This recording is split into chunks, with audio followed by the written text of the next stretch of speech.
Hey everybody, Michael Waddell here for another edition of Outdoor Bites.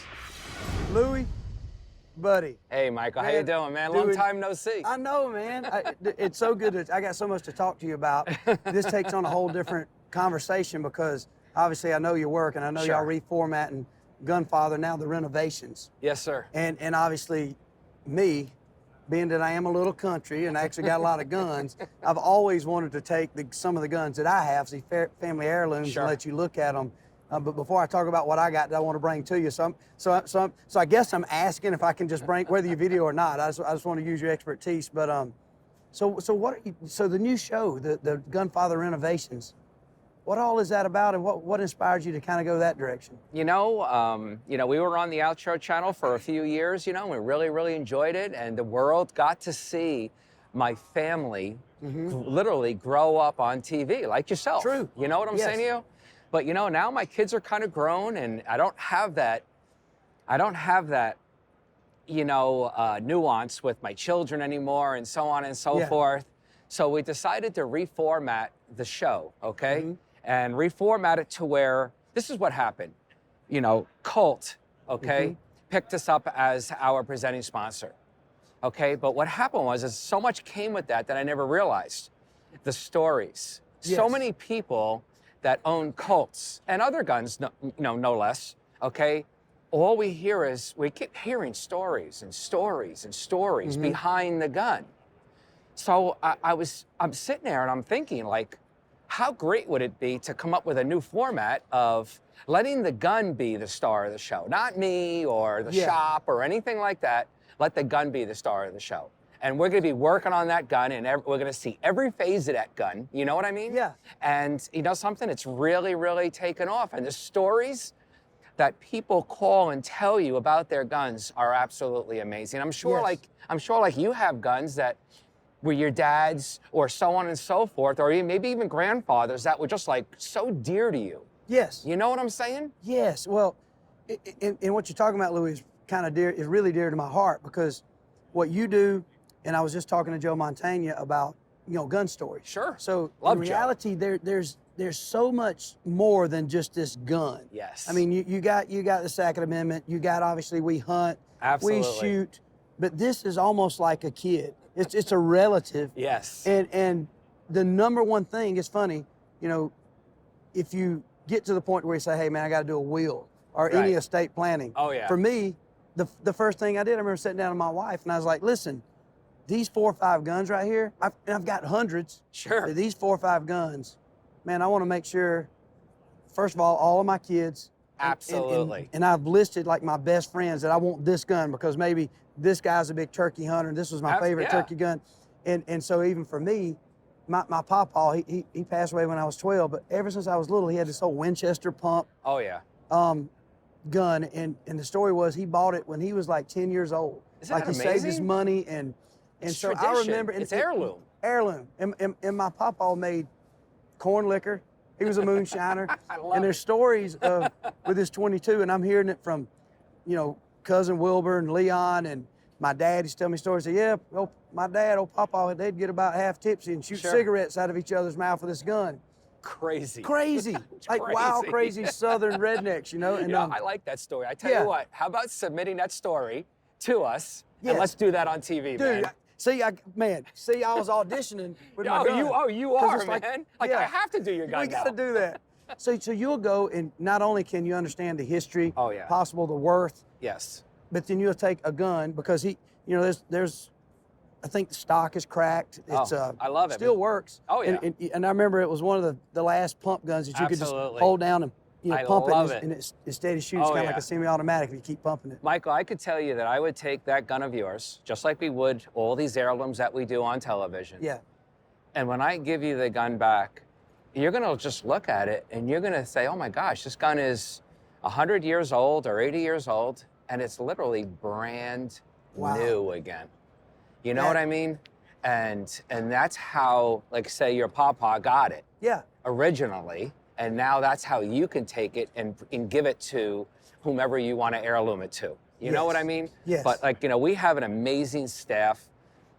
Everything that we do is attention to detail. Like, you have no idea. Like, I'm talking detail. I got I got my readers on, which people laugh at me about, you know, because my glasses always hang on the end of my nose. You know what I mean? And then I got my magnifiers on, and I'm looking because we are making the guns absolutely perfect. Pristine. Yeah, as new as possible. pristine. You know, and what's so nice is that when we're doing the reveal and we're giving a customer their gun back, you know what I mean? And they're looking, you know, these people are crying, man. They're crying because this gun means more to them than people really realize.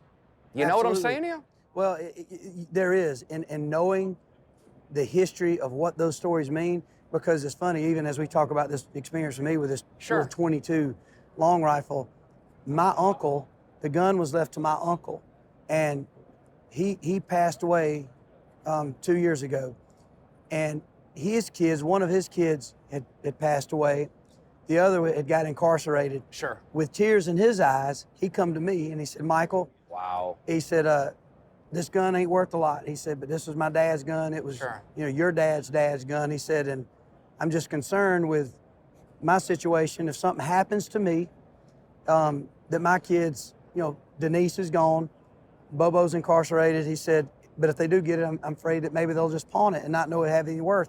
And so long story short, he gave me this gun with tears in his eyes, but only because it was his dad's. And so something like that, absolutely, I can already kind of get emotional just thinking to see that restoration. You know what's so funny, Michael? I'm already thinking about how I'm restoring your gun already. Unbelievable. Like I'm already imagining it in my mind and knowing what I'm going to do. We're going to take that gun, we're going to put a new stock on it. We're going to take that gun, break it down. We're going to resurface every drop of metal on that gun. We're going to put a new stock on it. We're going to oil it back. We're going to blue it to the same era, date period bluing. And when I'm going to hand you that gun back, it'll be and like that Papa will bought bring it. Tears to your eyes, Because I do know that my Papa bought the gun brand new. I want to say he bought it at a Western Auto. Sure. Or you know, back then you could just exactly. go anywhere. I don't even know if there's paperwork. Oh, you go to the general store and pick up a gun, man. Yeah. But that's so cool. I mean, and that's what you've always brought to the table. I mean, you can tell you've always had a passion with that. And what got you into guns and just that whole concept of what you're doing now? I mean, I just lost my dad about 2 years ago, you know, man, and my sorry to dad hear was that. like,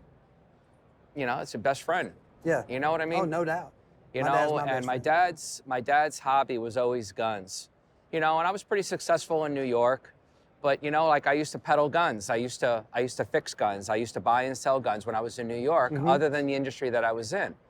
So one day, like I had sold a couple of our businesses, and I just decided, I mean, and this is hard. People talk about it, Mike, but they don't do it. You know, I'm like the 1%er where I actually everything was fine in my life, fine. Right. I picked up, told my wife I want to move to Montana. I want to open up a gun shop, and I want to have the coolest gun shop, you know, in the Northwest. Yeah. You know, and I packed up my family. It was the hardest thing I ever did in my life. I didn't know anybody. You know, I got there 2 days before Christmas, and we had a little Charlie Brown tree that I went out and cut in the yard. You know, and it was like, and a lot of crying, man. You know, because I moved from the East Coast to West, to the middle of, you know, God's country. Yeah. You know what I mean?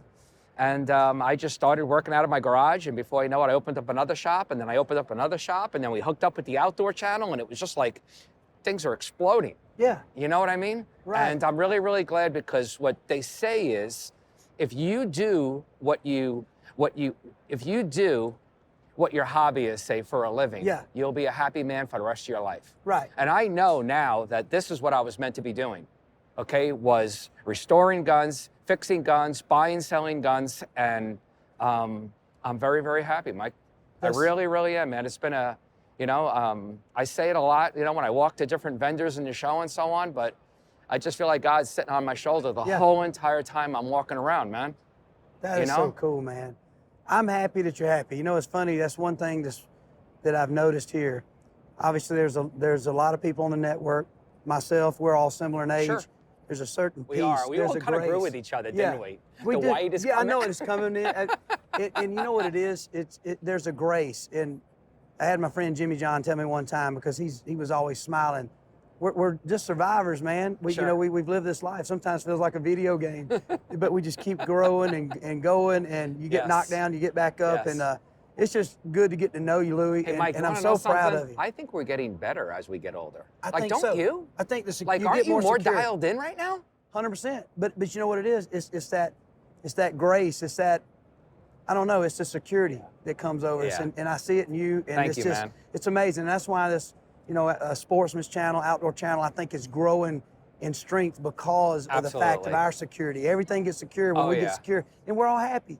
I mean, we've And had the- and the best conversations on part outdoor is bikes. It's that been what amazing. people are seeing on TV is real. It's real, Right, man? 100%. It's real. Man, I can't wait to get that. Man, Papa was gonna be smiling from heaven, Pop- baby. I'm coming. Listen, we're doing. Oh, you're I'm coming. coming to Montana, man. All I right, might come brother. dressed as Wild Bill Hickok. All right, Louie, man. thank you, buddy. All right, buddy. Thank you, man. We certainly hope you enjoyed Outdoor Bites with me, Michael Waddell. Thank y'all for watching.